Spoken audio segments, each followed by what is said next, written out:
蝗虫是新疆草原最主要的灾害之一，眼下蝗虫开始羽化，正是防治的关键时期。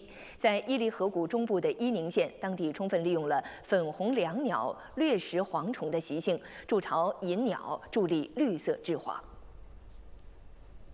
这段时间，成群结队的粉红椋鸟陆续抵达伊宁县，熟门熟路地入住当地专门用石堆、砖块给它们堆建的鸟巢里。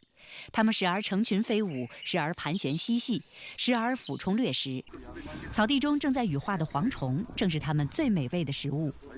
粉红椋鸟是一种迁徙性候鸟，背部及腹部呈粉红色。每年5月底6月初，它们都会飞抵伊犁河谷的伊宁、霍城等地繁衍。 粉红椋鸟以蝗虫为主食，虽然体型不大，但食量惊人，每只每天可以捕食120只到180只蝗虫，是生物灭蝗的主力军。近年来，伊宁县每年都会创造各种有利条件，吸引粉红椋鸟前来安家，助力生物治蝗。目前已有大批粉红椋鸟飞抵草原，到6月底数量将达20万只，生物防治面积最大可达50万亩。